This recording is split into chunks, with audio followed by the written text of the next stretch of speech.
Текстилната индустрија има се помалку работници и тој сектор едноставно се празни. За последните 3 години од таму се заминале најмалку 3000 работници, вели за телевизија Стар Ангел Димитров од Организацијата на работодавачи.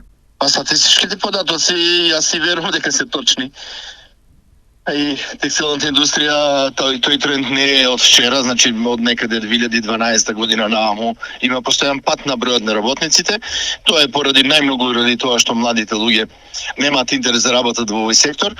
Значи пензионираните работници нема кој да ги замени.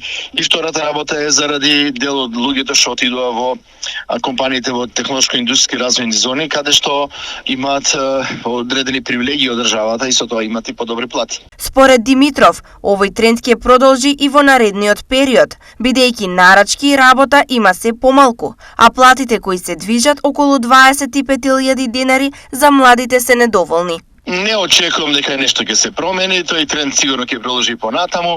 На крајот на кришата овој тренд е виден и во другите држави, не сме ние исклучок. Тоа се случи и во земјите, да речеме, од поранешниот Советски сојуз, како стандардно нагрејаните растеше, како доаѓа други дејности попропозивни кои дава повисоки плати, текстилот скоро да целосно замре, освен некој специјален текстил, но производството на облека фактички веќе нема ни во Чешка, ни во Полска, никаде кај што порано беа на наше ниво. Спас за текстилството може да биде само увоз на работници, зашто работодавачите од државата ќе бараат поедноставена процедура. Не само за текстилството, дури да кажам дека текстилството не е најголемиот проблем. Целата преработувачка индустрија наша, па и градежништвото и угостителството и така натаму имаат голем проблем со недостиг на работна сила. Така да ние мораме као држава да пробаме да увеземе работници од надвор.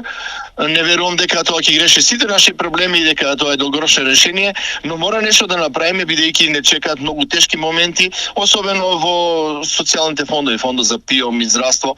Ние ќе останеме фактички пензионери без пензија во оваа држава. Текстилниот сектор сега заработува не повеќе од 28.000, а само до пред 10 години бројот на вработени таму беше 40.000.